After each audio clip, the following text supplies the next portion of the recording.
Hello friends, நீ நான் காதல் என்ற எபிசோடில் என்ன நடக்கலாம் அப்படிங்கிறத பற்றி பார்க்கலாம். ரொம்ப நாளைக்கு அப்புறம் இன்றைக்கான எபிசோட் ரொம்ப இன்ட்ரெஸ்டிங்கான ரொமான்ஸான எமோஷனல் எபிசோடாக இருந்துச்சு. பர்சனலாக நான் ரொம்பவுமே என்ஜாய் பண்ணி இன்றைக்கான எபிசோட்டை பார்த்தேன். நீங்கள் பார்த்துட்டு உங்களோட ஃபீட்பேக்கை கமெண்ட் செக்ஷனில் சொல்லுங்கள்.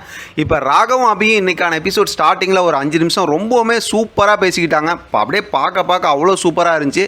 கேரிங்காக அப்படியே ரொம்பவுமே பாசத்தோடு பேசிக்கிட்டாங்க. இப்போ பேசி முடிச்சதுக்கப்புறம் 2 பேரும் வீட்டுக்கு வராங்க. இங்கே பார்த்தா மென்டல் முரளி வெயிட் பண்ணிக்கிட்டே இருக்காங்க. இப்போ ராகவ் அபியை பார்த்து மென்டல் முரளிக்கு ரொம்பவுமே கோவம் வந்துடுது. அப்போ அவங்க ரூமில் தான் ரெக்கார்டர் வச்சு என்னன்னு சொல்லி தெரிஞ்சுக்கணுங்கிற மாதிரி இருக்காங்க இல்லையா.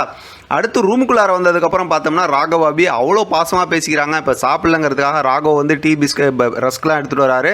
இப்போ ராகவும் சாப்பிடல அப்படிங்கிற விஷயம் தெரியாமல் அபி எல்லாத்தையுமே சாப்பிட்றாங்க. கடைசியில் கொஞ்சம் இருக்குது, அதை பார்த்தோம்னா ராகவ் சாப்பிட்றாரு.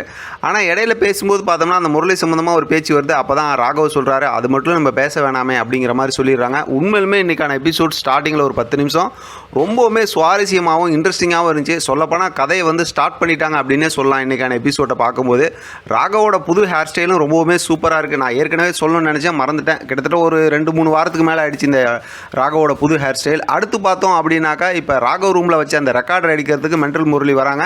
அதை தேடி எடுக்கும்போது கரெக்டாக பார்த்தா அஞ்சலி வந்துடுறாங்க, அபியும் வந்துடுறாங்க. இவங்கெல்லாம் வெளியில் கோயிலுக்கு போயிருக்காங்கன்னு நினச்சிட்டு தான் முரளி வந்தாங்க. ஆனால் பார்த்தோம்னா இந்த மாதிரி இருக்கிறதுனால அஞ்சலி பாவம் நம்பிட்டாங்க. இப்போ பார்த்தா எலி தானே இருக்குன்னு சொல்லிட்டு அவங்க வீட்டில் இருப்பாங்களா, தர்மானா இருப்பாங்களா, அவங்கள்ட்ட சொல்லிட்டு தர்மானா இந்த மாதிரி அங்கே எலி இருக்கான்னு சொல்லி பாருங்கன்னு சொல்லிடுறாங்க. இப்போ முரளியால் அந்த ரெக்கார்டர் எடுக்க முடியல, வெளியில் போயிடுறாங்க.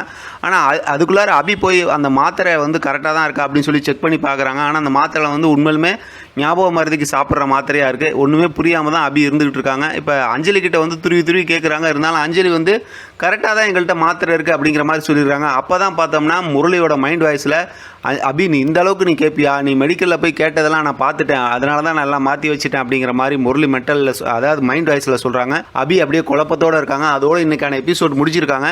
இப்படி நார்மலாக நான் சொன்னாலும் நீங்கள் இன்றைக்கான எபிசோட் பார்த்தீங்கன்னா ரொம்பவுமே என்ஜாய் பண்ணுவீங்க. அந்தளவுக்கு ஒரு இன்ட்ரெஸ்டிங்காக ஸ்டோரி அப்படியே மாற்றிட்டாங்க அப்படின்னு சொல்லலாம். பார்க்கலாம் அடுத்தடுத்து என்ன நடக்குதுன்னு. இதை பற்றின உங்களோட கருத்து கமெண்ட் பாக்ஸில் தெரியப்படுத்துங்க. தொடர்ந்து ஆதரவு கொடுங்க. தேங்க்யூ ஃப்ரெண்ட், தேங்க்ஸ் ஃபார் வாட்சிங்.